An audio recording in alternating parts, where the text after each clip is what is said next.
Selamat siang, selamat datang di diskusi Ruang Belajar Bersama dengan tema Ojek Daring dan Kurir Paket, Fenomena Hubungan Kerja Non-Standar Kemitraan yang Mengabaikan Pemenuhan Hak Kerja yang Layak.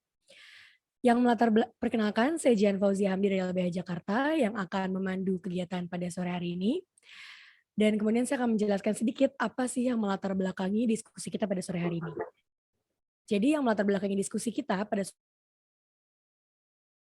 mitra yang berkembang, khususnya bagi pengemudi aplikasi ojek daring dan kurir paket e-commerce yang mengalami peningkatan penggunaan jasanya kian tahun. Melalui hubungan kemitraan yang diciptakan tersebut, memuncul jenis hubungan hukum yang tidak dapat dikategorikan sebagai hubungan kerja karena tidak memenuhi unsur-unsur hubungan kerja sebagaimana yang diatur dalam Undang-Undang Ketenagakerjaan, yaitu pekerjaan, upah, dan perintah kerja. Hubungan mitra tersebut pun oleh perusahaan atau platform penyedia jasa dikatakan bahwa mereka hanya sebagai atau kita sebagai konsumen, sehingga mereka tidak memberikan perintah kerja secara langsung dan juga upah. Padahal hubungan ini secara empiris tidak dapat sepenuhnya dikategorikan sebagai hubungan kemitraan karena pekerja yang sangat terikat terhadap platform. Nah, dalam hal ini pengemudi dan kurir terus dipantau performanya menggunakan mekanisme rating yang sewaktu-waktu perusahaan dapat mengakhiri hubungan kemitraannya secara sepihak ketika pengemudi dan kurir mengalami penurunan performa dalam memberikan pelayanan jasa. Maka berangkat dari fenomena hubungan kerja non standar kemitraan tersebut yang dialami oleh teman-teman pengemudi ojek daring dan juga kurir paket memunculkan beberapa pertanyaan. Yang pertama, apakah fenomena kemitraan menghilangkan perlindungan hak pekerja? Dan yang kedua, langkah advokasi strategis dan dengan pendekatan struktural apa yang bisa kita lakukan untuk mendorong memperbaiki kondisi kesejahteraan dan pemenuhan hak atas kerja yang layak tersebut. Dan diharapkan dengan adanya diskusi pada sore hari ini, kita bisa saling berbagi perspektif dan menjadi ruang belajar bersama bagi kita semua supaya kita lebih kritis dan dapat melihat lebih dalam permasalahan yang dihadirkan dari hubungan kemitraan ini. Oke, sebelumnya untuk teman-teman yang bergabung, selamat datang dan diharap untuk mematikan mikrofonnya atau di-mute, nanti akan ada ruang buat teman-teman unmute ketika kita sedang diskusi tanya jawab. Terima kasih. Baik, diskusi sore hari ini saya tidak sendirian dan saya ditemani oleh ketiga narasumber dan satu orang penanggap, yang mana ketiga narasumbernya itu ada yang pertama, Mbak Nabila Rizfaizati, seorang akademisi hukum ketenagakerjaan. Halo Mbak Nabila, Halo Mbak. gimana kabarnya Mbak? Alhamdulillah Alhamdulillah atas kesediaannya sudah mau menjadi narasumber pada diskusi hari senang ini. hati. Oke, selain Mbak Nabila, di studio saya juga ditemani oleh kedua narasumber. Yang pertama ada Pak Hera Abdullah, seorang pekerja kurir antar, dan yang selanjutnya ada Selamat sore Halo, selamat Bapak-bapak. sore. Ya, terima kasih ya Pak atas kesediaannya dan Sama-sama. untung kita bisa bertemu jadi Benar. bisa diskusinya lebih enak nih Iya, langsung face to terima face gitu ya. kasih. Dan Mbak Nabila kebetulan memang sedang di luar negeri sedang melanjutkan studinya jadi Oke, kita hybrid jadi nggak bisa ketemu siap. Mbak Nabila langsung. Nah, Salah seorang penanggap ada Mbak Nining Alitos, Ketua Serikat Buruh Kasbi. Halo Mbak Nining, udah bergabung ya? Halo, Halo selamat Mbak, sore sore. semuanya. Gimana halo, kabar selamat Mbak? sore Halo Nining. Mbak Nabila dan semuanya, Halo, sore. iya. Sore. Oke, baik. Terima kasih Mbak Nining atas kesediaannya untuk menjadi penanggap pada diskusi sore ini ya Mbak. Oke, teman-teman sebelum memulai mungkin saya akan menjelaskan ke rangkaian kegiatan kita pada sore hari ini. Tadi setelah saya membuka dan memperkenalkan narasumber dan juga penanggap, setelah ini kita juga akan ada diskusi sharing pengalaman dari teman-teman.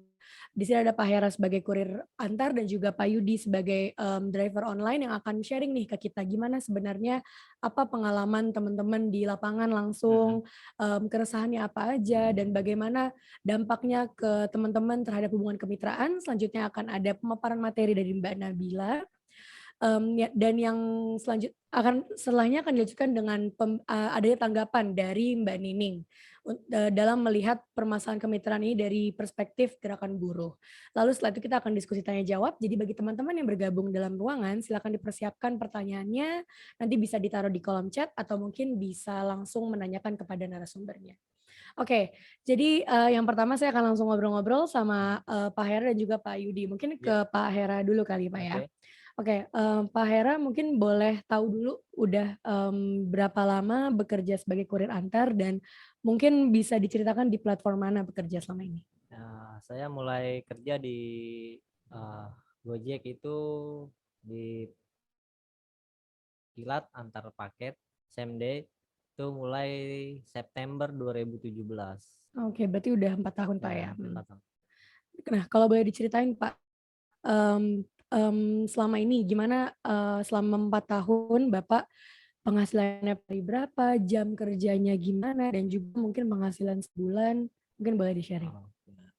Kalau pada awal saya bergabung, mungkin masih terlihat baik aja itu waktu awal tuh 2017.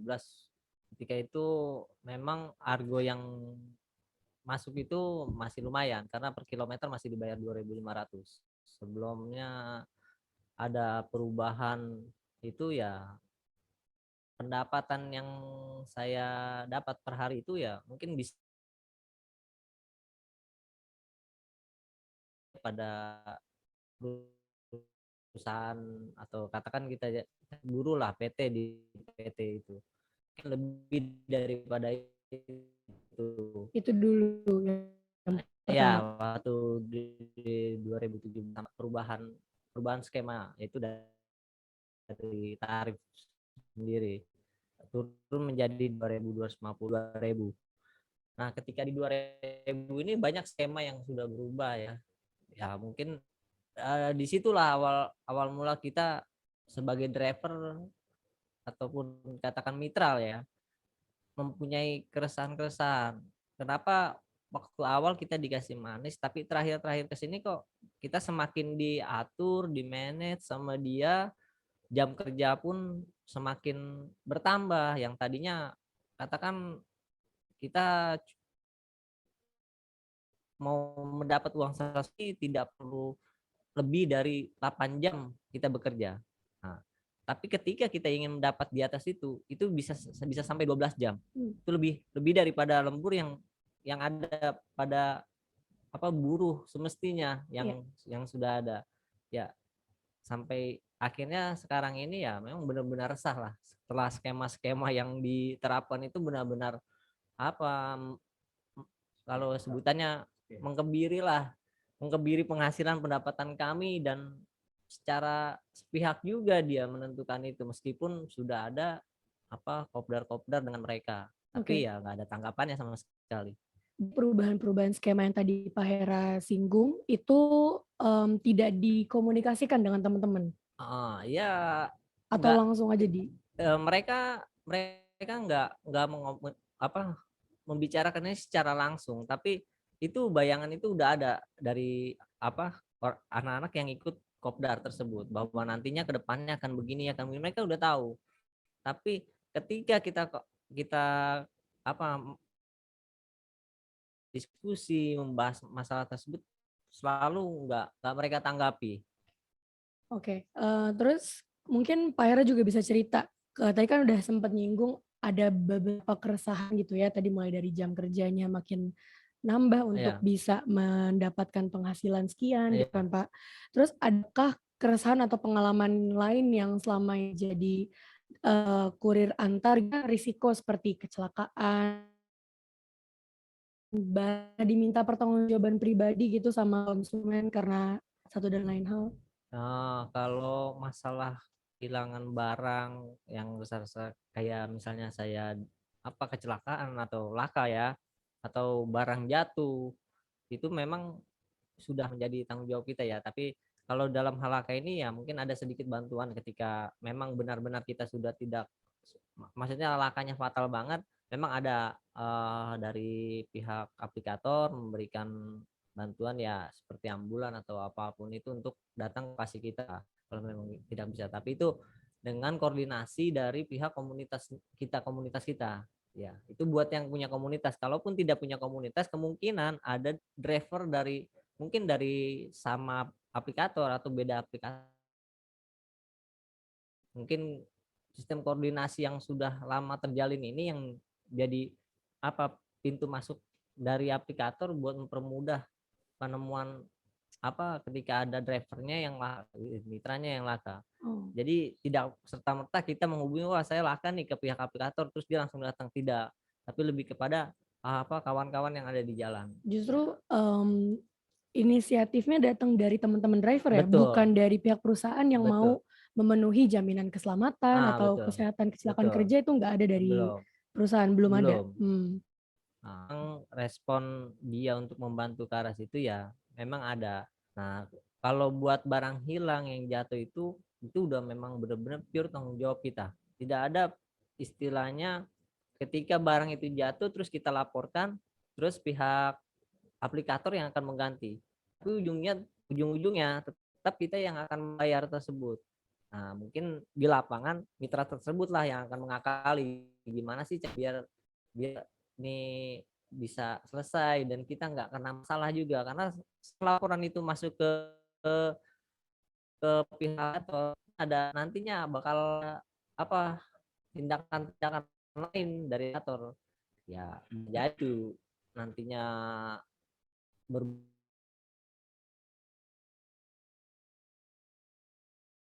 kena masalah, harusnya nggak jadi masalah lagi sama pihak aplikator, malah ini jadi masalah. Ya, mungkin ada juga yang ngakalin dengan ya gimana lah antara si pihak mitra customer dan driver ini saling berkoordinasi agar masalah ini selesai tanpa ada ikut campur dari pihak aplikator. Mungkin masih ke arah situ, tapi ini masih bisa dibicarakan dengan pihak aplikator, dengan pihak mitra customer dan mitra penjual, setelah kita mitra driver ya mungkin bisa jadi ini nggak terlalu masalah banget sih. Oke. Tapi itu tadi ya yang Pak Hera sempat singgung, udahlah dapat masalah dari konsumen, kena juga sama aplikatornya gitu ya. Kalau pengalaman Pak Hera sendiri pribadi ada nggak Pak cerita? Saya pernah sih ngalamin, cuman itu sendiri ya, daripada masalah ini nyampe ke pihak aplikator, nantinya banyak lagi pertanyaannya, belum tentu saya besok bisa narik, ataupun banyak waktu yang akan saya buang untuk berurusan menyelesaikan masalah itu. Ya lebih baik ini antara saya dengan pihak mitra customer aja, dan mitra penjual taunya barang itu sampai, orderan, duit masuk. Kalau mitra penjual ada bayar, harusnya barang itu sampai. Berarti lebih kepada hubungan saya sama mitra customer. Kalau di saya sendiri pernah kejadian tapi nggak sampai ke situ. Cuman saya pernah dapat cerita dari teman sendiri yang memang ya akhirnya mereka sudah mengganti barang yang hilang, tapi mereka juga kena masalah dengan pihak aplikator. Mungkin di arah-arah situ jadinya sepertinya kita ini yang dibilang mereka hubungan kerja cuman sebagai dia perantara, menentukan tindakan apa yang harus yang pas buat kamu jika melakukan pelanggaran. Oh, jadi ke arah situ, lebih kita jadi di manage sama dia. Iya. Gitu. Oke, berarti kalau untuk Pak Hesri, bagaimana Bapak melihat hubungan kemitraan yang dihadirkan oleh pihak perusahaan atau penyedia jasa ini? Semakin saya tahu dalam ini sih, saya ngerasa ini jadi sangat kurang fair lah buat kami ya kan. Karena di samping tuntutan kalau di kita ini performa harus bisa maksimal, tapi sementara pendapatan kita jadi minimal, dan lagi banyak lagi di samping kita mencari kerja, tingkat taraf hidup kita di dalam keluarga pun jadi berkurang karena mengejar itu semua. Jadi menurut saya udah nggak ada kesetaraan lagi di sini, makanya lah driver-driver yang besar seperti itu. Oke. Sebelum ke pertanyaan terakhir, mungkin mau menggeser ke Pak Yudi dulu gitu. Halo Pak Yudi, mungkin boleh sharing dulu awal. Udah berapa lama menjadi driver online ya Pak ya? Dan di aplikasi mana? Awalnya saya di Grab ya. Grab Bike itu sekitar tahun di akhir 2015 atau awal 2016 gitu. Saya lupa gitu. Nah, saya ngerasain gitu Grab. Nah, terus saya beralih dari tahun 2016 akhir atau peralihan ya 2016-2017 itu saya di Gojek. Gojek sampai saat ini, detik ini pun saya masih aktif aplikasi saya. Agak sedikit beda dengan rekan saya, Bang Hera, beliau khusus di Gokil ya, Gokilat gitu, barang-barang. Nah kalau saya nih semuanya ada gitu. Ya seperti mungkin para pendengar atau Bujihan yang tahu, ada 3 tuh kan, GoRide, GoFood, sama GoSend gitu. Nah, di awal saya langsung cerita aja deh. Iya. Di awal ya, semua sih seperti kita nggak beda jauh sih sama Bang Hera gitu ya. Pokoknya semua teman-teman yang bekerja di transportasi online dengan menggunakan aplikasi gitu kerjaannya di handphone itu sama aja semua. Mau Gojek, mau Grab, mau Shopee, apa Uber dulunya sama sistem kerjanya sama, kemitraan gitu lah. Di awal memang itu mereka tuh hampir semua seperti lambaian tangan bidadari lah gitu. Wah, kita tuh terkesima lah gitu. Awal memang penghasilannya itu sangat luar biasa lah ya, karena kita masih terkagum. Wah, ada ya kerjaan kayak gini gitu. Memang pada saat daftar tuh ada beberapa teman-teman manajemen yang bilang gini, kasarnya gini, lu mau cari uang 200.000 aja dalam jangka waktu 1 jam bisa, di sini bisa gitu, di mana aja gitu. Iming-iming awalnya seperti itu ya. Dan memang seperti itu gitu, makanya teman-teman tuh banyak gitu, masyarakat juga banyak yang wah kan apalagi beritanya booming gitu. Nah, setelah perusahaan ini bang besar, saya nggak nyebut Gojek semuanya lah, karena di awalnya semua aplikator itu hampir sama. Kan juga pernah ngerasain juga di Grab. Ini paling pertama. Iya, Uber juga sama kan gitu.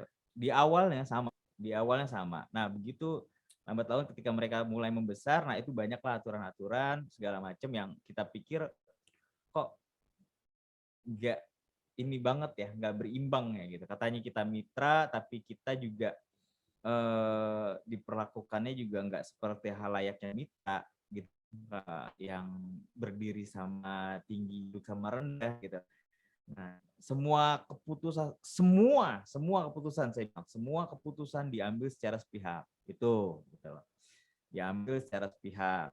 Nah, di situ juga teman-teman driver belajar jauh lebih dalam gitu loh, melihat hal ini sampai akhirnya kalau saya pribadi juga saya juga terus belajar juga, buka segala macam diskusi sama teman-teman.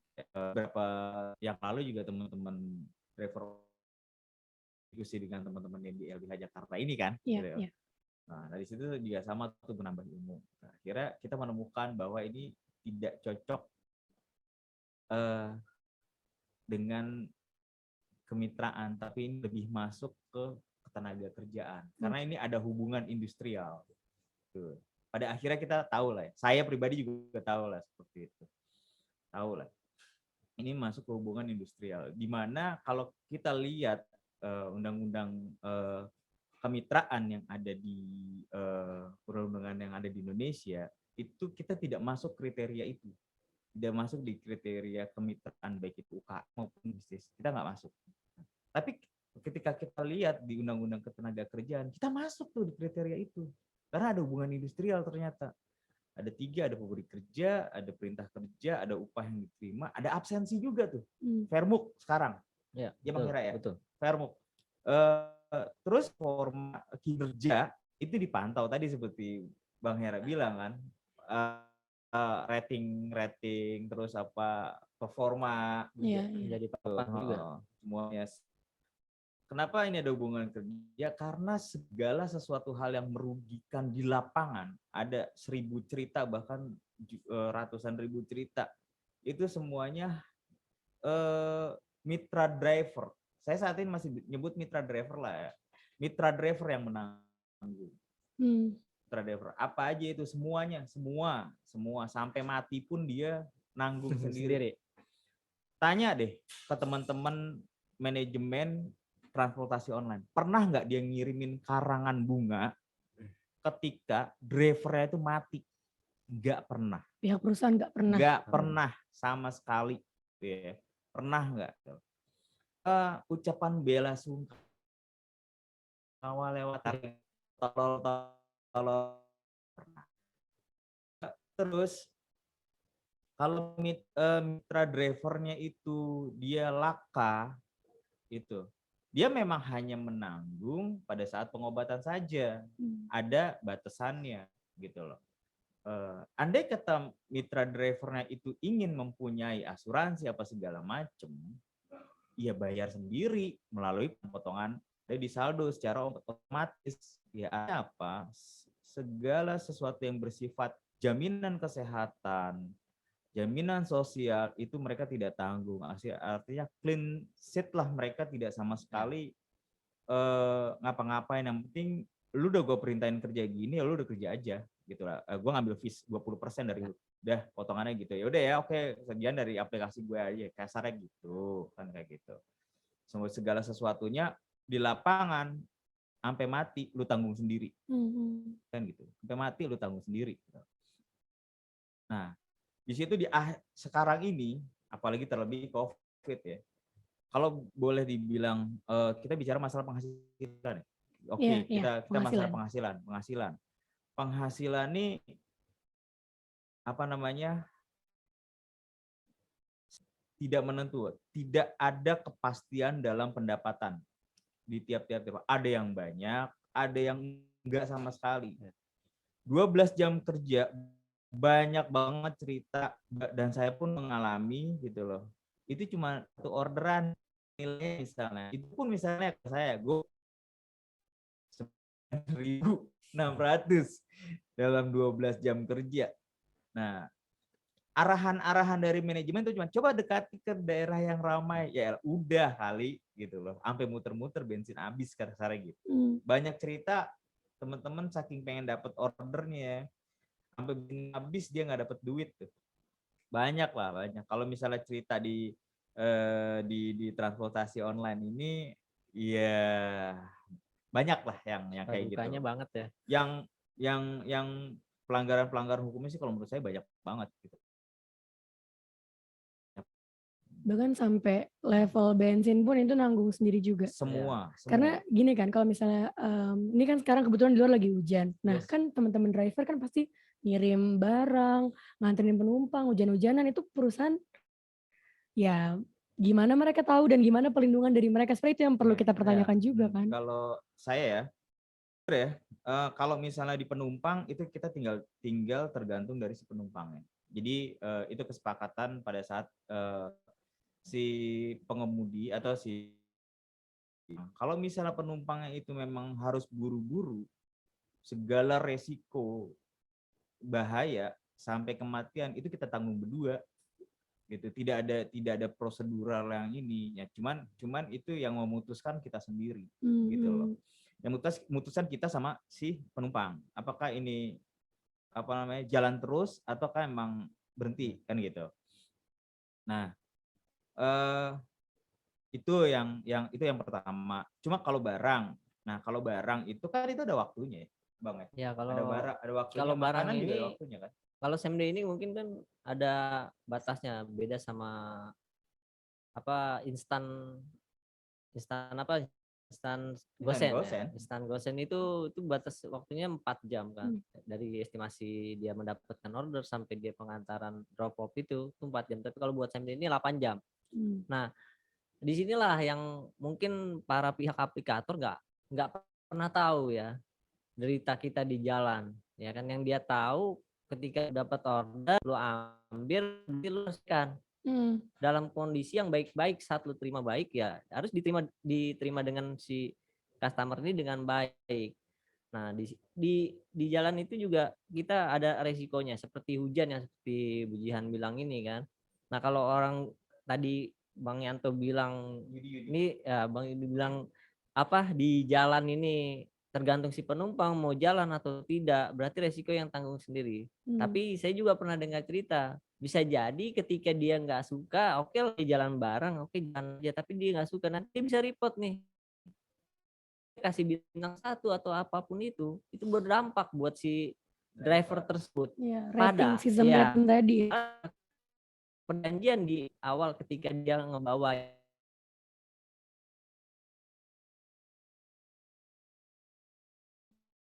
si pihak mitra customer nih bebas aja ngasih penilaian, dan pihak aplikator pun ya melihat dari penilaian ya udah hajar aja, udah langsung disuspend, entah itu dibikin jadi Bisa sampai PM putus mitra. ya. Tapi Tanpa buat pemberitahuan, nggak ada tiba-tiba bisa diputus gitu aja berarti. Ya, ah, bisa. Kalau misalnya gitu, itu yang kejelekan yang saya bilang, segala sesuatunya keseluruhan adalah diputuskan satu pihak. Tidak ada hak berunding, tidak ada hak berdialog.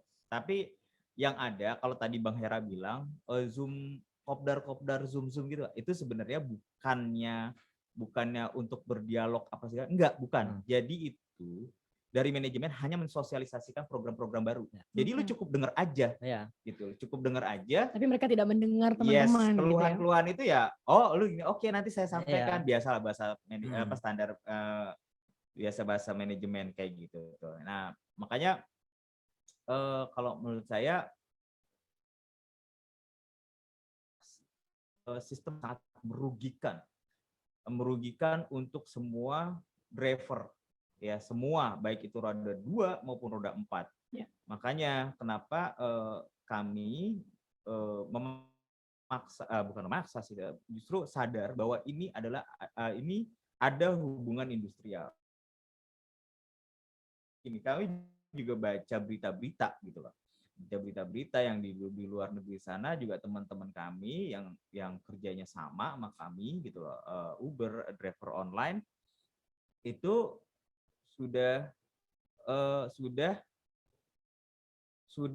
menjadi statusnya menjadi pekerja gitu loh. Karena itu tadi, kalau status kemitraan kita tidak bisa menuntut apa-apa memang, karena semua memang yang ngatur ternyata pas saat itu. Tapi kalau kita beralih dari status mitra menjadi pekerja gitu loh, itu beda gitu loh. Semua K3 kita juga diperhatiin kan, kesehatan, keselamatan, kesehatan itu yang penting tuh buat kita kerja 12 jam, teman-teman kalau di 12 jam kecapean, kelelahan, belum makan, kalau terus sakit gitu. Pada saat kalau pada saat dia sakit terus kan kita pendapatan hari kalau kita nggak nyari uang kita nggak bisa tuh, nggak bisa makan di tuh. rumah. Itu kayak gitu loh. Kalau saya teman-teman pada akhirnya karena ini keputusannya sepihak, pada akhirnya adalah dipaksa mungkin dan dihadapkan dengan keterpaksaan. Jadi karena dia pendapatannya berkurang, dihadapkan dengan keterpaksaan, ya dia harus tetap menjalani hal itu gitu loh. Mau nggak mau, karena jadi ketergantungan terhadap aplikator ini sangat besar banget jadinya. Iya gitu loh. Nah, mau nggak mau dia menurut gitu. Tapi ada beberapa juga teman-teman. Nah, kalau saya pribadi ya juga memang udah berserikat tentunya, walaupun memang tidak pernah ada tanggapan dari para aplikator gitu loh. Tidak mengakui karena tadi itu mitra. Nah, kalau teman-teman khawatir dengan perubahan yang akan kami usung dari status status kemitraan menjadi pekerja, mereka akan takut bahwa nanti akan sama dong kerjanya. Ya enggak, kita hanya mengambil sistem pekerjanya aja gitu loh. Sistem hukum pekerjanya aja. Jadi kerjanya itu tetap sama, tapi justru banyak hak yang jadi terlindungi. Ya, kalau di mitra ini, kayak misalnya kemarin-kemarin teman-teman yang selalu mengadu masalah tarif di Departemen Perhubungan, di Kementerian ada segala macam, ya itu tidak menyelesaikan masalah. Ya mohon maaf, kami apresiasi teman-teman yang di sana, gitu yang berjuang ke sana. Tapi ada satu hal yang lebih penting yang harus teman-teman ingat, yaitu status tenaga kerjaan itu dari mitra di perjanjian kemitraan ini kita juga kalau menurut saya dipaksakan gitu loh. Dipaksakan karena yang daftar itu hampir 60% lebih mereka yang memang bergantung online ya, gitu di transportasi online ini. Jadi mau nggak mau dia menandatangani gitu loh. Kan ya mungkin kalau dari LBH jauh lebih tahu ya teman-teman dari LBH tuh itu kenapa kalau misalnya terpaksa harus menandatangani. Itu kan juga pasti ada hukumnya gitu. Makanya kan LBH Jakarta itu menjadi satu teman diskusi masalah kan gitu. Makanya kami sangat berterima kasih sebenarnya dengan kepedulian teman-teman dari LBH Jakarta ini untuk mengajak kami terus dan menggandeng kami terus untuk terus berdiskusi gitu. Jujur kami jadi pinter juga nih gitu loh tentang hal-hal yang tadinya kami ragu-ragu nih gitu, dengan adanya teman-teman dari LBH Jakarta yang terus mensupport teman-teman transportasi online atau ojol untuk ini lo ada kayak gini loh. Nah, itu alhamdulillahnya kami juga jadi kebuka tuh matanya gitu loh. Ya alhasil ya sampai hari ini pun kami memantapkan diri jujur ya untuk menjadi kemitraan menjadi pekerja. Oke, berarti memang highlight-nya yang paling penting adalah merubah status tadi ya, kemitraan menjadi pekerja. Dan tadi kalau misalnya udah disinggung juga sama Pak Hera maupun Pak Yudi, di sini sebenarnya hubungan kemitraan jadi kosong aja gitu. Harusnya kan menghadirkan hubungan yang setara ya antara teman-teman driver dengan pihak aplikator, tapi justru ternyata malah tetap timpang juga tadi soal perjanjian. Ada yang keadaan terpaksa harus ya udah mau gimana lagi, apalagi di situasi pandemi semua orang memiliki masalah ekonomi gitu kan. Oke, nah nanti sebelum beralih ke Mbak Nabila ada satu pertanyaan terakhir untuk Pak Yudi dan juga Pak Hera terkait tadi kan udah sharing nih soal harapan bapak-bapak sekalian terkait hubungan kerja dan hak Bapak sebagai pekerja itu apa? Siapa yang mau duluan? Silakan Pak. Ayo Pak Yudi dulu deh. Yang didapat dari hak pekerja. Harapan Bapak tadi kan pertama udah menyinggung nih, ya pokoknya udah memantapkan diri mau mengubah status dari mitra menjadi pekerja. Iya.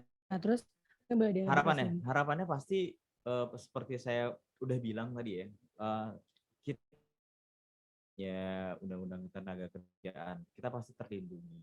Nah jadi kita bisa lebih punya hak berdialog dengan perusahaan, punya hak berunding gitu loh.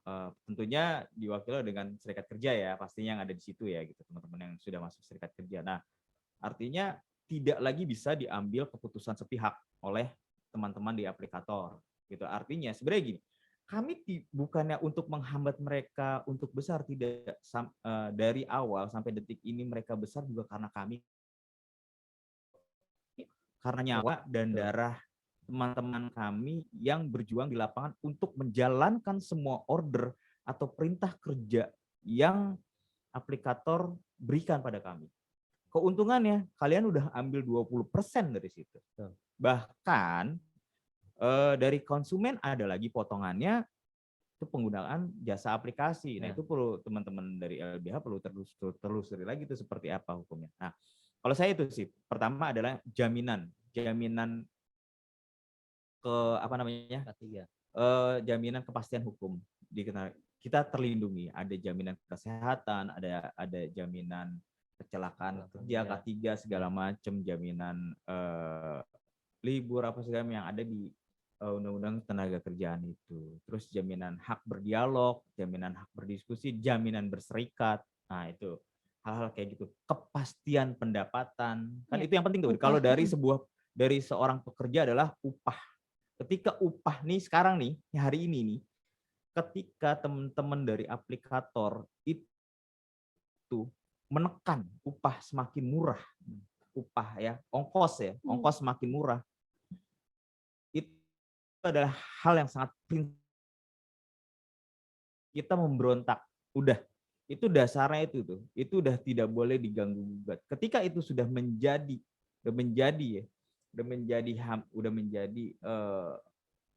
kekurangan buat kita kasarnya gitu ya. Kasarnya kita harus memberontak, kasarnya kita harus protes gitu. Udah sangat menginjak-injak kami banget gitu loh. Kasarnya sih gitu. Udah sangat menginjak-injak kami banget dengan seperti itu. Karena gini loh. Perusahaan udah ngambil 20%, kita masih belum dapat hak jaminan apa-apa gitu. Kita masih bayar semuanya kok sendiri kita semuanya. Itu sih. Jadi makanya sebenarnya kita bukannya menghalang-halangi teman-teman pengusaha aplikator ini untuk bisa kaya, enggak, cuman tolong juga diperhatikan kesejahteraan dan keberadilan gitu loh, untuk teman-teman driver di lapangan gitu loh, yang menjadi yang kalian anggap ini mitra gitu loh. Kami tapi tidak seperti yang kami rasakan, tidak seperti mitra. Mungkin Ya, Bang Hera kali ya. saya cuma ada tambahan yang mungkin sama ya, jaminan yang disebutkan itu harapannya mungkin dari harapan Bang Yudi. Ya, mungkin harapan saya nih ke depannya para aplikator ya, utamanya Gojek ya, yang jadi role model aplikasi di Indonesia sebagai statusnya karya anak bangsa ini, tolonglah ikutin dulu regulasi yang ada di Indonesia ini. Kalau memang toh kita dianggap sebagai mitra, ikuti PP nomor 11 PP 11 nomor 17 tersebut. Ikuti semua apa yang isinya yang ada di situ. Apapun itu terkait perjanjian kemitraan dan pengaturan argo harus diikuti dulu. Jangan kalian memutuskan secara sepihak menurunkan argo sementara MR di Jakarta ini sekarang udah di atas. Dulu saya sedikit curhat aja ya. Dulu Silakan, waktu Pak. pada di awal saya mau apa namanya membandingkan antara saya bekerja ojek online atau kurir online ini dengan orang yang kerja di pabrik. Saya bisa bandingkan penghasilan dia sehari di pabrik, katakan waktu dulu masih 100.000, sama saya dapat bekerja kurang lebih 5 jam itu saya lebih bisa dapat dari yang didapat orang kerja di pabrik. Tapi sekarang kenapa kita bisa ada di bawah? Jangan berdalih masalah persaingan bisnis. Itu cuma Retorika lah ya. cuma retorika dia doang ya kan, antara Grab, Maxim atau Shopee atau apapun sekarang itu cuma permainan mereka semua. Mereka yang paling utama ujung tombak untuk membesarkan nama aplikator tersebut tidak pernah diperhatikan. Harapan saya ke depannya coba ikutin dulu aja. Nanti setelahnya kalau kalian sudah mengikuti, otomatis kita juga akan membesarkan nama mereka. Dan untuk jaminan-jaminan seperti K3 dan pendapatan minimum upah ini ya sudah sepantasnya kalau kalian mengatur kita dengan skema-skema yang kalian berikan, dengan aturan yang ada di perjanjian kemitraan yang sangat tidak menguntungkan kita, itu sudah sepantasnya kita harus menuntut bahwa kita ini memang bukan sekedar mitra yang hanya mitra seperti customer atau mitra seperti penjual. Memang mereka mitra juga, tapi posisinya Beda, kita ini beda. ya. Kita sama-sama mitra, tapi beda. Nah di situ. Ini saya sedikit menghubungkan juga dengan LBH karena ada teman saya di LBH juga waktu pertama kali saya gabung, dia coba buka obrolan sebagai pemantik doang. Coba dia lu perhatiin yang namanya perjanjian kemitraan. Itu posisi lu sama aplikator ibarat kepala sama dengkul. Lu tuh ada di dengkul, dia tuh di aplikasi. Cuma satu kuncinya Hera tadi ya. Saat lu bisa teriak di banyak driver untuk mengatakan bahwa ini sebuah kesalahan dan tidak menguntungkan kita sebagai mitra, selesai itu aplikator. Tapi bagaimana dia kalau dia mau berdiskusi tentang hal ini semua bisa jadi intinya lu bisa duduk sama rata dengan mereka. Ya mungkin saya bisa lihat fotonya ada di Maria. Ada orang dari LBH ini yang sempat bicara seperti ya. Omongan itu masih terngiang sampai sama saya. Mungkin ini yang jadi pemantik saya sekarang bahwa oh benar apa yang dikatakan teman saya ini. Jadi lebih sadar sama akan hak. Ya, Pak. Tapi buat mereka yang sudah berkomunitas dan tidak sadar akan hak-haknya ya silakan saja. Saya sih nggak mau menuduh dia tidak pintar atau kayak gimana, tapi paling enggak kok masih bisa dibodohin sama aplikasi dengan iming-iming apapun itu. Bahwasannya lu beranggota di komunitas pasti ada seorang yang mengambil keuntungan dari besarnya komunitas tersebut. Ayolah kita sadar, bangkit sama-sama. Harapan saya si pihak aplikator ya lu ikutin dulu aja deh regulasi yang udah ada. Itu aja dulu. Ini jadi sangat menarik karena mungkin selama ini ya, mungkin bagi teman-teman atau masyarakat secara umum melihat, teman-teman Gojek, teman-teman Grab dan lain-lain itu sangat membantu gitu. Tapi ternyata di baliknya ada banyak hak-hak teman-teman yang dilanggar sama Betul. penting untuk pemahaman kita bersama-sama bahwa ada masalah ini Iya. yang harus kita jadikan perhatian bersama gitu. Jangan sampai itu tadi teman-teman udah menanggung jaminan semuanya sendirian di jalan, apa-apa jalan tapi pemenuhan hak terhadap Betul. teman-teman di jalan. Oke. Iya. Oke, terima kasih Pak Yudi dan Pak Hera. Setelah ini kita bisa mungkin bergeser ke narasumber yang selanjutnya. Dan bagi teman-teman di sini karena memang diskusi ini sangat menarik, silakan bagi yang sudah mempunyai pertanyaan atau muncullah rasa penasaran mau nanya ke teman-teman di sumber lainnya, silakan ditulis di kolom chat atau nanti bisa menggunakan fitur raise hand supaya bisa berbicara langsung dan menyampaikan pertanyaan secara langsung.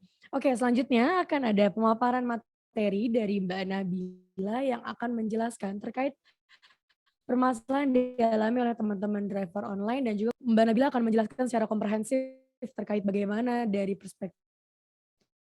Silakan Mbak Nabila, waktu dan layar saya persilakan. Oke, terima kasih banyak Mbak.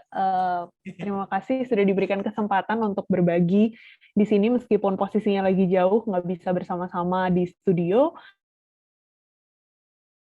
Saya adalah dosen hukum ketenagakerjaan di Fakultas Hukum UGM. Di sini saya akan berbagi sebenarnya perspektif hukum ketenagakerjaan mengenai hubungan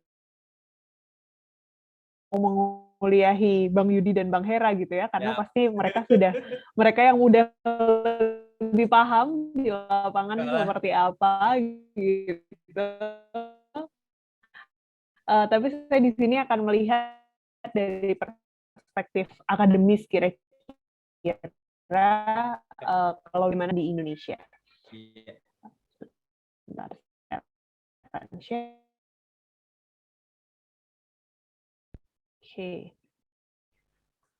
Oke. Kita mulai dari apa ya? Kalau kita lihat ke belakang mengenai hubungan kemitraan dan gig ekonomi itu sendiri, sebagaimana tadi sudah dikatakan, memang dapat dikatakan bahwa istilah hubungan kemitraan ini beberapa tahun belakangan menjadi populer, terutama sejak munculnya platform-platform gig ekonomi yang meluas dan digunakan sehari-hari oleh masyarakat. Sebagaimana tadi udah dikatakan oleh Mbak Jihan gitu ya, kayaknya sekarang nggak ada orang yang di handphonenya nggak ada aplikasi platform gitu, nggak ada aplikasi gig yang memang harus diakui memudahkan banyak hal dalam hidup kita. Salah satu pemain besar tentu saja dimulai oleh Gojek beberapa tahun yang lalu, sekitar tahun 2010-an kalau nggak salah. Kemudian diikuti oleh platform-platform yang lain, ada Grab dari Malaysia yang juga masuk dan menjadi besar di Indonesia, dan tentu saja juga ada platform-platform lain. Cuman sepertinya yang super app itu memang hanya Gojek dan Grab sampai saat ini, karena dalam satu aplikasi mereka punya berbagai jenis service yang ditawarkan. Ada satu hal yang jelas terlihat persamaannya dari berbagai platform ini adalah digunakannya istilah mitra ketika mereka menyebut driver atau menyebut pengemudinya. Kalau misalnya kita punya waktu lebih panjang, sebenarnya nanti bisa cerita mengenai sejarah gig ekonomi itu sebenarnya seperti apa sih, dia dibagi menjadi crowd work, on demand work, dan lain sebagainya. Tapi sekarang kita nggak fokus ke situ, kita lebih fokus mengenai hubungan kemitraan itu sendiri. Kenapa menggunakan istilah mitra? Kenapa yang muncul adalah istilah mitra? Kenapa yang muncul adalah istilah hubungan kemitraan? Sebenarnya memang harus diakui bahwa hubungan kemitraan atau mitra ini sendiri muncul, salah satu alasan latar belakang terbesarnya adalah adanya legal loophole dalam hukum ketenagakerjaan kita. Jadi sebagaimana sudah banyak dikritisi oleh akademisi-akademisi di hukum ketenagakerjaan, para researcher di hukum ketenagakerjaan, kita selalu mengkritik bahwa memang definisi hubungan kerja di Undang-Undang 13 2003 tentang ketenagakerjaan itu terlalu sempit dan sangat konvensional. Jadi dia sangat konvensional dalam mendefinisikan hubungan kerja. Jadi dia harus, yang pertama dia harus memenuhi 3 unsur. Jadi dia unsur yang harus dipenuhi ada 3, yaitu unsur pekerjaan, upah, dan perintah. Dan kemudian dia poinnya memang lebih menunjuk definisi hubungan kerja yang ada dalam Undang-Undang 13 2003, itu lebih banyak menunjuk pada hubungan-hubungan kerja yang sifatnya formalistik.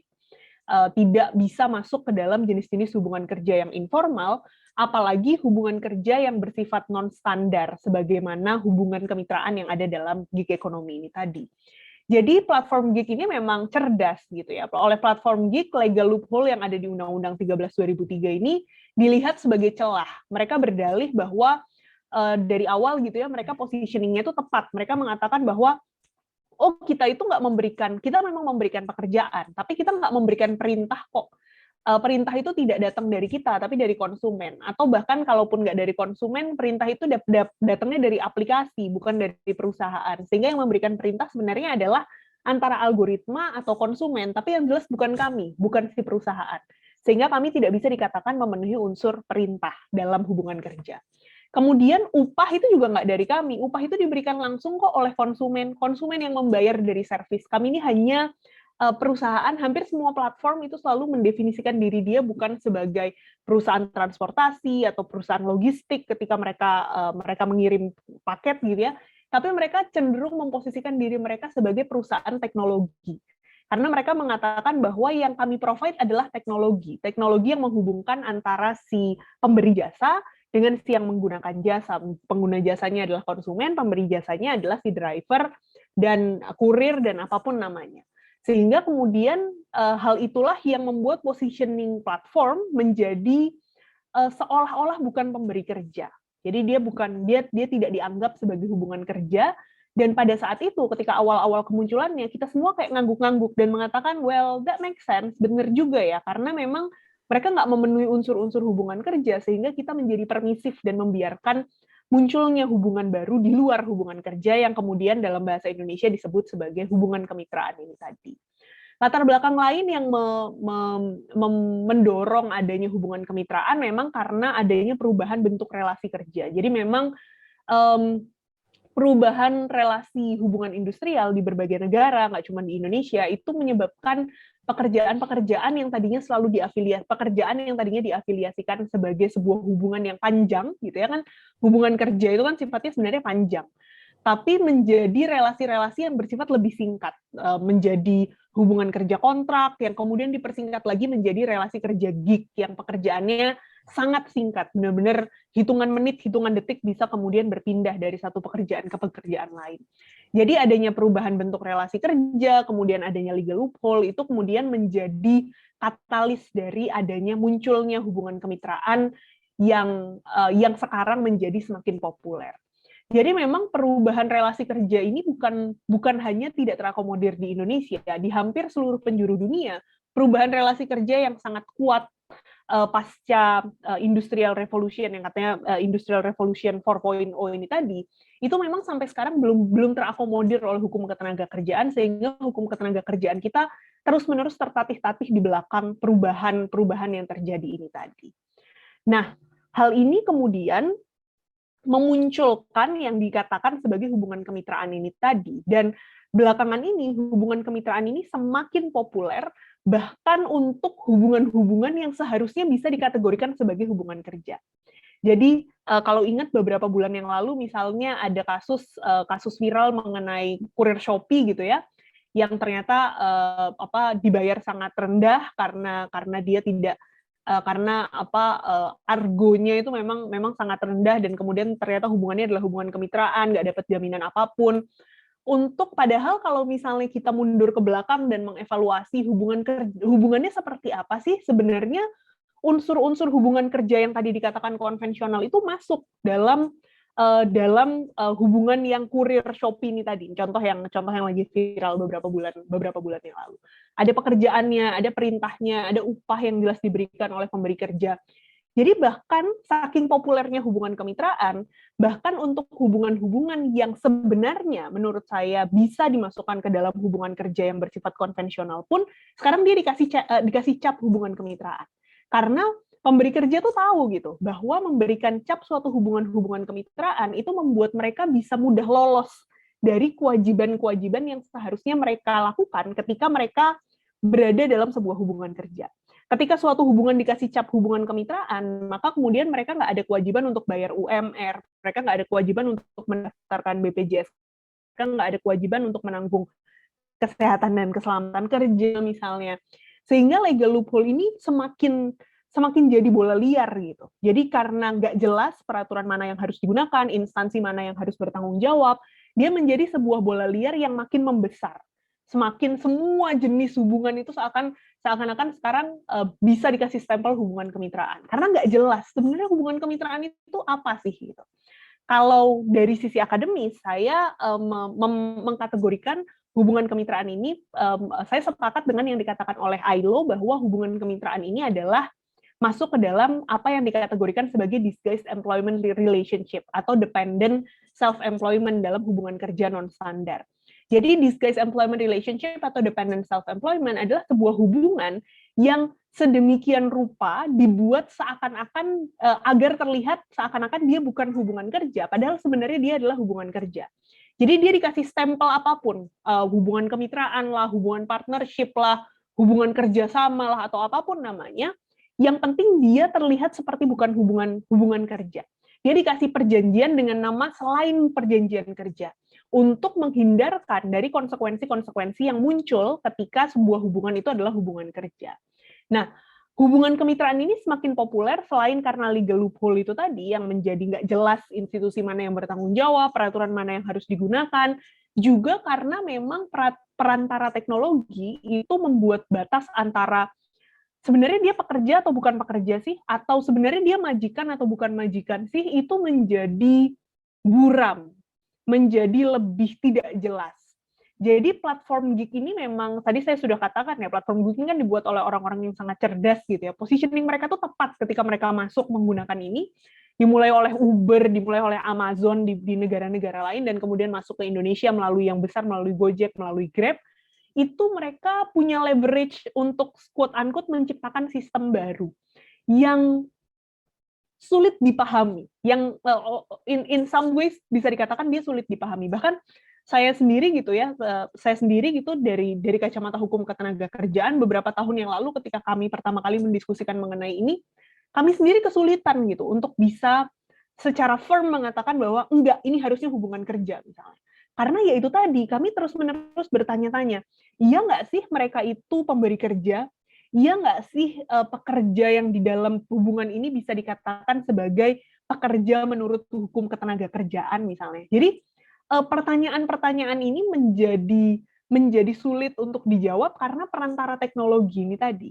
Bahkan kayak ibaratnya waktu itu saya ingat sekali beberapa tahun yang lalu pernah ada diskusi bareng Kemenaker dan dengan platform-platform gitu ya. Platform itu dengan PD gitu mereka bilang bahwa kita kan nggak ngasih pekerjaan, yang ngasih pekerjaan itu kan aplikasi. Aplikasi itu bukan kami, aplikasi itu adalah sistem. Aplikasi itu adalah algoritma. Pada saat itu mereka bisa dengan sangat pede mengatakan itu, dan kami orang-orang hukum ketenagakerjaan, para akademisi itu waktu itu belum dengan pede bisa menjawab bahwa tapi kan aplikasi itu algoritma itu kan dibuat oleh orang itu kan perusahaan kamu. Nah, logika-logika seperti itu yang waktu itu tuh masih sulit terbangun gitu ya, masih sulit untuk dipahamkan oleh kita semua, dan menyebabkan ada seakan-akan pandangan bahwa ada sistem baru yang diciptakan dan sulit untuk kemudian dimasukkan ke dalam kotak-kotak yang sudah ada. Nah, ini kemudian membawa kita pada pertanyaan utama kan, sebenarnya hukum kita mengatur hubungan kemitraan itu seperti apa? Sebagaimana diketahui bahwa perjanjian antara platform dan driver itu kan biasanya berjudul perjanjian kerjasama kemitraan. Biasanya judulnya perjanjian kerjasama kemitraan atau perjanjian kemitraan atau apapun lah. Tapi biasanya dia menggunakan istilah kemitraan. Pokoknya ada kata-kata kemitraan atau ada kata-kata kerjasama. Ada beberapa pendapat mengenai berlakuan atau hukum yang berlaku terhadap perjanjian-perjanjian ini. Ada yang beranggapan bahwa dalam konteks Indonesia tidak ada undang-undang sama sekali yang secara khusus mengatur, sehingga perjanjiannya harusnya menggunakan ketentuan umum di KUH Perdata. Jadi kita harusnya menggunakan ketentuan umum di KUH Perdata, yang mana hal ini sebenarnya ketika kita ketika kita menggunakan KUH Perdata, ketika kita mengatakan bahwa perjanjian ini menggunakan KUH Perdata, maka ada satu hal yang harus dipenuhi, yaitu kesetaraan para pihak.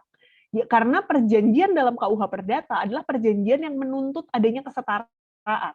Karena kalau misalnya dia tidak setara, maka ada kemungkinan misalnya terjadi undue influence gitu ya. Ada kemungkinan ada satu pihak yang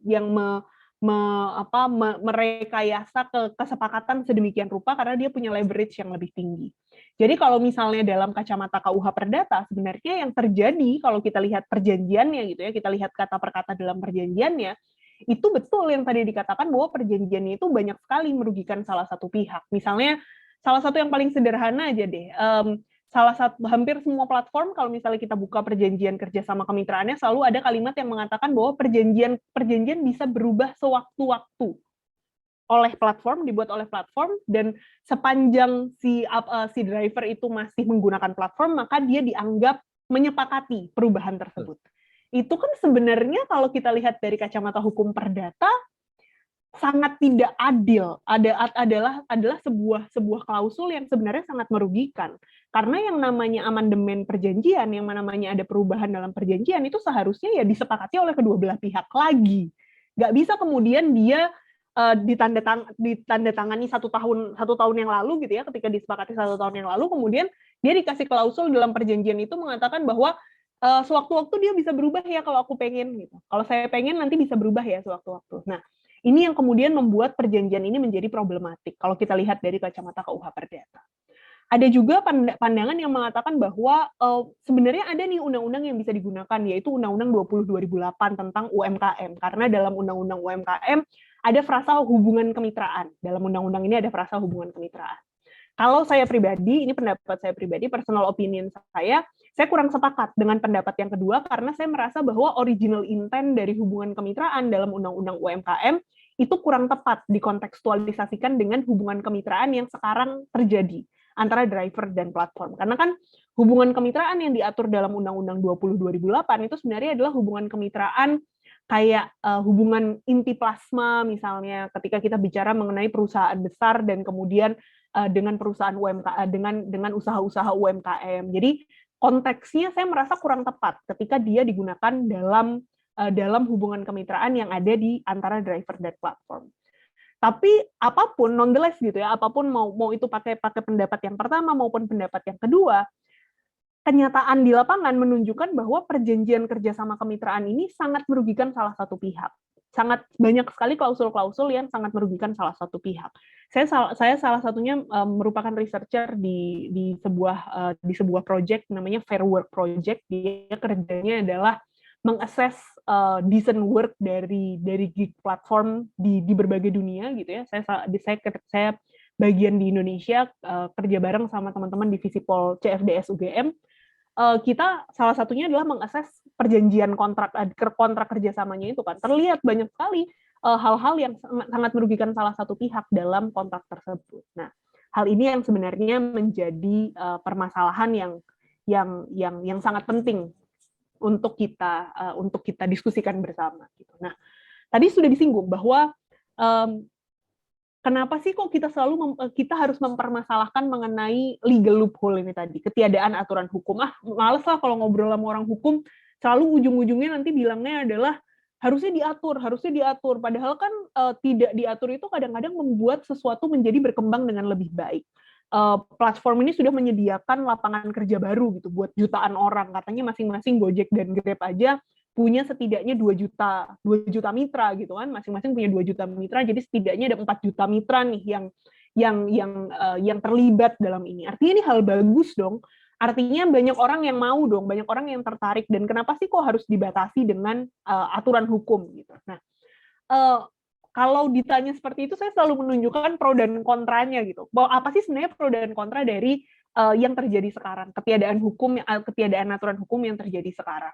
Di sisi pro tentu saja dia menjadi lebih fleksibel dibandingkan dengan konteks hubungan kerja, karena dia nggak ada jangka waktu yang nggak ada waktu kerja yang jelas, dia nggak terikat jangka waktu tertentu, kemudian dia juga lebih mudah untuk menyerap tenaga kerja. Di banyak negara ini menjadi platform-platform gig ini menjadi lebih dilulukan karena ternyata mereka menyerap tenaga kerja yang sulit masuk ke pasar kerja tradisional. Contohnya misalnya imigran-imigran gitu. Kebanyakan pekerja gig di Uber di Inggris, di Jerman, di banyak negara-negara Eropa, di Amerika itu adalah orang-orang migran yang kalau misalnya mereka mau masuk ke dalam hubungan kerja yang sifatnya konvensional itu sulit gitu. Mereka sulit untuk bisa diterima. Jadi ada memang pro-nya dari ketiadaan aturan hukum yang membuat hal ini menjadi lebih fleksibel. Tapi kita juga harus mengakui bahwa ada cukup banyak hal kontra yang terjadi dalam konteks hubungan kemitraan yang nggak punya aturan hukum ini tadi. Tadi sudah dikatakan misalnya dalam kenyataan sehari-hari nggak ada jaminan sosial, nggak ada jaminan upah menjadi hal yang sangat penting ya. Ada orang yang memang dapat upahnya besar 1 hari, 2 hari, 1 minggu, tapi kemudian ada juga yang nggak dapat sama sekali, padahal mereka udah ngebit dari pagi sampai malam. Kemudian ada relasi yang nggak seimbang, jelas-jelas ada relasi yang nggak seimbang, tapi tidak memiliki perlindungan hukum, berbeda dengan hubungan kerja yang memang ya dia subordinatif, dia memang relasinya tidak seimbang, tapi kan setidaknya relasi itu kemudian dibayar dengan adanya perlindungan hukum dari hukum ketenagakerjaan. Dan ada ilusi fleksibilitas yang nanti saya akan sampaikan di slide selanjutnya. Ada ilusi fleksibilitas yang terjadi.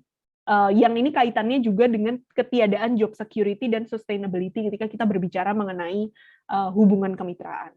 Apa yang dimaksud sebagai ilusi fleksibilitas sih sebenarnya? Ilusi fleksibilitas atau paradox of flexibility ini adalah sebuah teori yang muncul ketika banyak ahli yang meriset mengenai hubungan kemitraan gig gitu ya. Jadi pertanyaan yang ditanyakan ketika kita berbicara mengenai paradox of flexibility adalah pengemudi itu sebenarnya benar-benar bebas nggak sih? Apakah pengemudi itu benar-benar bebas? Karena pengemudi ternyata tidak memiliki suara apapun dalam kemitraan, padahal harusnya kemitraan itu setara. Perusahaan ternyata mengatur semua hal terkait dengan pekerjaan yang didapatkan oleh pengemudi. Mulai bagaimana dia mendapatkan order, bagaimana caranya dapat bonus, bagaimana aturan penalti, gimana aturan suspend, lain-lainnya.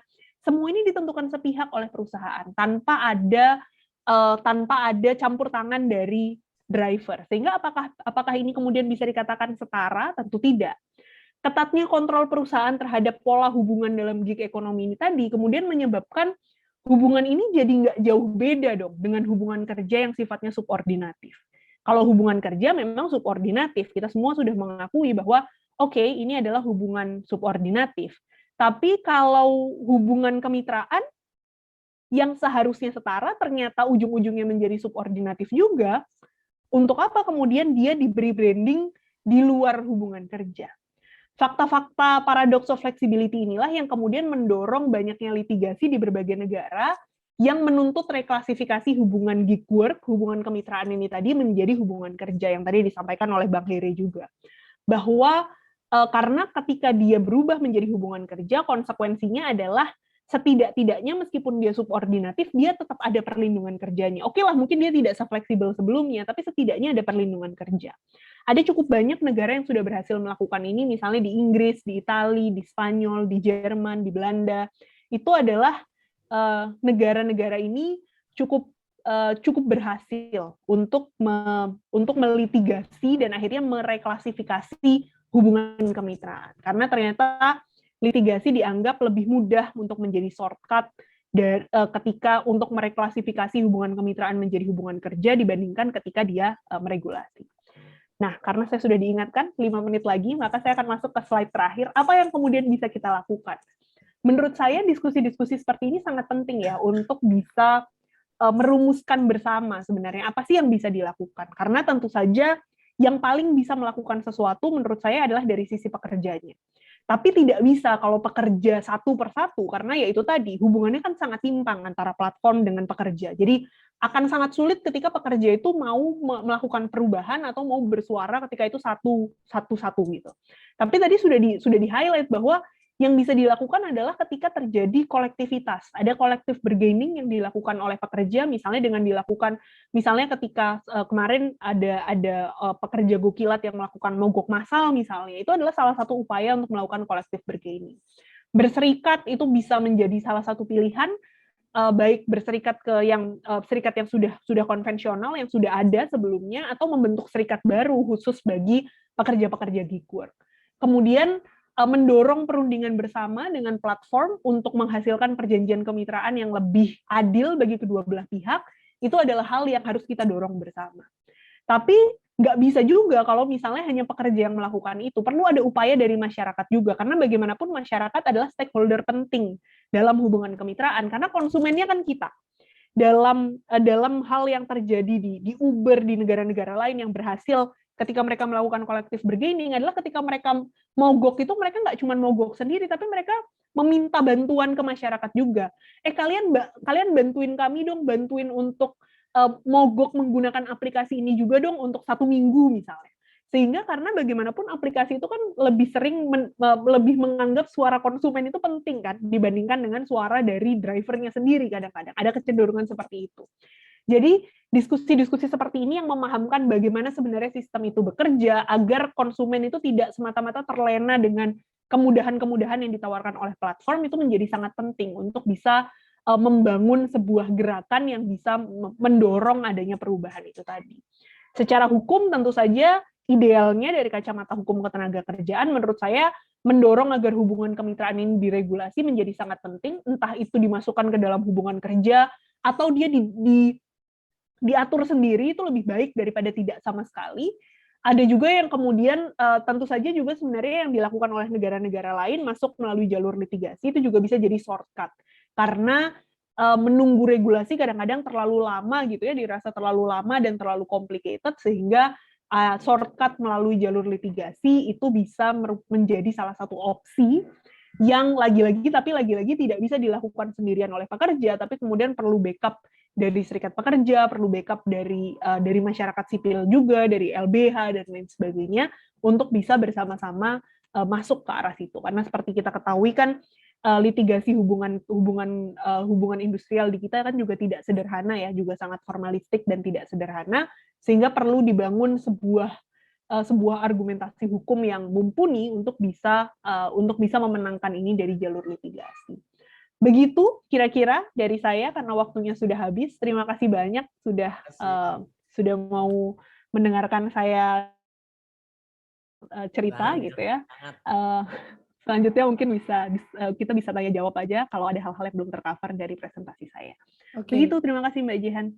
Ya, terima kasih banyak Mbak Nabila. Ini jadi sangat tercerahkan ya, maksudnya banyak banget yang dibagikan sama Mbak Nabila dari gimana perspektif ketenagakerjaan, bagaimana sebenarnya bisa masuk ke KUHP, bisa masuk ke Undang-Undang UMKM, tapi sebenarnya nggak juga gitu. Banyak jadi muncul pertanyaan dan kita jadi semakin yang ngelihat ini masalahnya tuh real dan masalahnya di aturan tadi dan ketimpangan posisi dari teman-teman dan juga pihak perusahaan.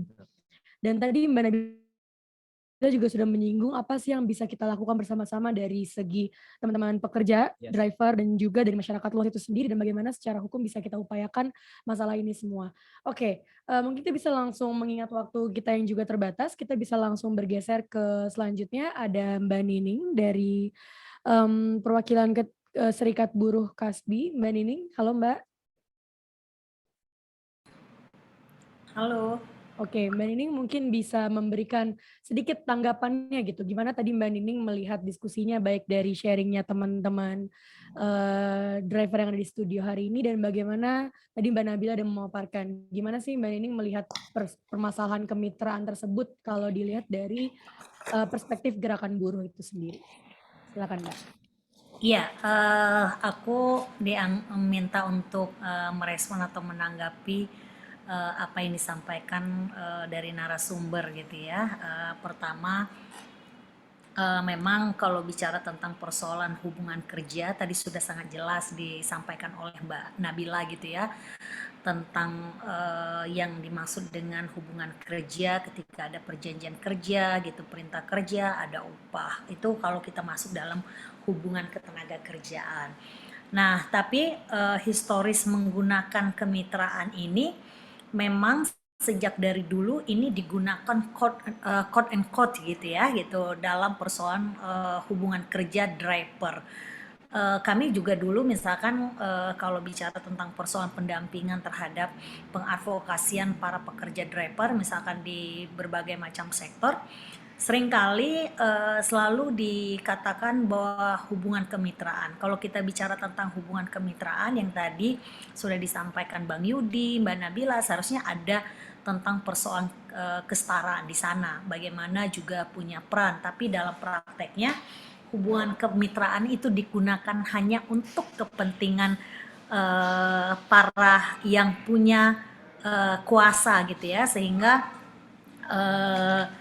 orang-orang yang kemudian tadi seperti pekerjanya dianggap hanya sebatas pelaksana, tapi dalam berperan untuk dalam berbagai macam kebijakan dan lain itu tidak ada. Sebentar dulu Mbak. Oke, Mbak Nining. Halo Pak, nanti saya telepon ya Pak, saya lagi Zoom ya. Mbak Nining memang sibuk sekali, ini banyak banget agenda lagi. Ini jadi ganggu agenda Mbak Nining ya? Enggak apa-apa, saya senang kok bisa berdiskusi karena saya juga kita juga sebenarnya beberapa kali berkomunikasi dengan beberapa pekerja driver ya gitu.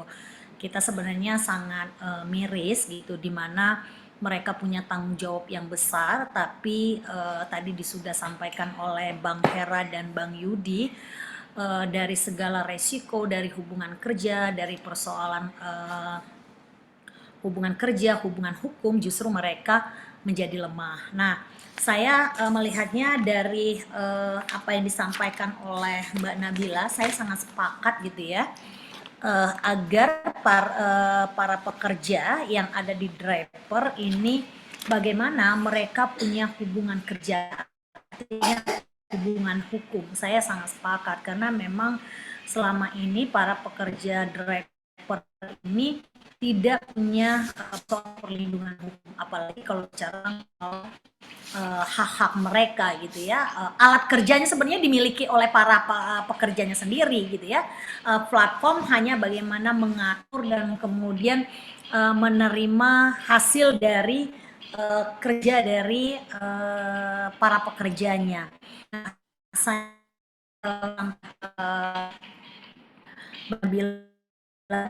bagaimana mendorong memang harus ada hubungan kerja, sehingga sebenarnya ini ada celah kalau lihat ya, kita mendorong tentang persoalan bagaimana regulasinya atau peraturan atau kebijakannya, karena kalau tidak maka ini akan terus menjadi alat bagi serang gitu ya, yang kita sebut dengan yang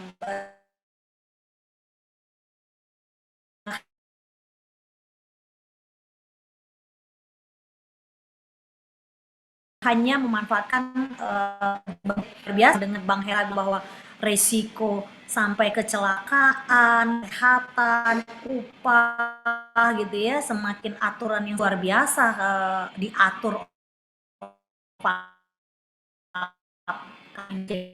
Jadi sebenarnya ada ketidakseimbangan yang luar biasa di sana. Butuh ada aturan hukum yang mengatur itu gitu. Nah, saya sangat terus kedua adalah tidak mudah di negeri kita gitu ya, harus ada banyak mendapatkan dukungan dari secara luas. Saya sangat setuju itu gitu, karena biar bagaimanapun pasti akan beririsan, dia tidak berdiri sendiri. Ini juga berkaitan dengan kerja, termasuk juga kepentingan masyarakat secara umum itu. Terus kemudian mendorong, saya sangat setuju, satu-satunya alat para pekerja untuk bisa berunding, untuk bisa punya kekuatan atau power gitu ya, itu memang harus diikat dalam satu alat, yaitu berserikat. Karena tanpa berserikat itu ini akan memudahkan dari tadi kalau bersuara satu-satu ya pasti akan dibuat. Kalau lo mau kerja ya silakan, kalau enggak ya banyak yang ngantri kan gitu. Itu yang selalu saya sangat sepakat tentang hal itu, dan kemudian juga mempersiapkan perjuangan-perjuangan yang lebih besar, mulai dari proses misalkan menyiapkan legal hukumnya, terus kemudian juga bagaimana menyiapkan tentang persoalan cara pandang, konsepsinya, terus kemudian juga bagaimana kekuatan bersama-sama sampai kepada kekuatan massa itu menjadi penting. Nah, memang kalau bicara dalam persoalan undang-undang ketenaga kerjaan tadi sudah jelas ya, ada 3 hal yang menyebabkan kenapa. Tapi dalam faktanya kemitraan ini memang pertama kali yang sering digunakan ada di level draper sebenarnya. Nah, ini untuk mengelabui tadi sudah disebut tentang bagaimana menghindar tanggung jawab, menghindar apa yang menjadi persoalan besar. Itu kalau pandangan pendapat saya ya, saya sangat bersepakat apa yang disampaikan oleh Bang Yudi tadi dengan Mbak Nabila dan juga dengan Bang Hera gitu ya. Kami sebagai organisasi serikat buruh tentu akan juga siap bersama-sama dan kemudian memperjuangkan bagaimana masyarakat kita ini semua punya perlindungan, peningkatan kesejahteraan. Siapapun manusia yang bekerja kebutuhan hidup itu menjadi penting bagi kita, bukan hanya sekedar bekerja. Ya, siapapun kalau hanya sekedar bekerja tetapi tidak bisa memenuhi kebutuhan hidupnya, itu sama saja kita seperti hidup di zaman jahiliyah, zaman penjajahan gitu ya. Nah, itu tidak boleh artinya harus ada upaya ada mungkin sudah mulai harus mengkonsolidasikan diri gitu ya, mengkonsolidasikan diri dari berbagai macam platform tadi, terus kemudian berdiskusi bersama-sama, atau mungkin bisa melibatkan mengundang serikat-serikat buruh gitu ya, atau terhadap perjuangan masyarakat, apapun lembaganya seperti LBH dan yang lain, itu menjadi penting agar kita punya perspektif cara pandang ke depan yang sama, sehingga perjuangan ini juga ketika sudah dilakukan secara bersama-sama agak sedikit memudahkan gitu ya itu. Tapi aku sih pada apa yang dijelaskan oleh Mbak Nabila tadi, itulah realita yang ada kita hadapi hari ini gitu loh. Nah, ini tugas besar kita bagaimana kita yang saya sebenarnya juga sebagai kadang-kadang sebagai konsumen yang online juga, kadang-kadang kalau sudah kesusahan dan kemudian kayak ini mau nggak mau pilihannya kan menggunakan online. Saya juga, kita sebenarnya sebagai masyarakat juga membutuhkan, tapi kalau di satu sisi yang menjadi terlegitimasi menjadi kalau saya bilang gini, sudah orang jatuh gitu ya, ditiban tangga, nanti tiban lagi dalam hal yang besar gitu. Nah, ini apa ya, kalau bicara tentang persoalan kemanusiaan, hak asasi manusia, ya berarti kita sama membiarkan orang-orang hidup dalam sebuah ketertindasan, dalam kekukungan hal itu. Nah, kalau hubungan kerja di pabrik misalkan, dia jelas gitu ya, agak lebih mudah gitu, dan dia memang ada aturan hukum yang jelas. Nah, kalau yang hubungan kemitraan tadi, ini abu-abu sebenarnya, sering digelapkan. Di hubungan kerja pun juga sebenarnya walaupun ada bicara undang-undang ketenaga kerjaan gitu ya, karena untuk mengelabui bahwa seolah-olah buruh ini mitra dengan pengusaha gitu. Ini juga kadang-kadang hanya untuk mengelabui bagaimana agar buruh tidak menuntut, agar buruh juga tidak meminta hak-haknya. Itu terjadi juga di dalam hubungan industrial sebenarnya. Apalagi kalau kita bicara di level yang driver yang hari ini yang memiliki platform-platform, saya meyakini lebih miris kayaknya. Ada tadi sudah dijelaskan oleh Bang Hera. Kalau awal-awal membandingkan antara pabrik, saya dalam 5 jam dia bisa dapat buruh sehari bisa hanya 100.000 gitu kan.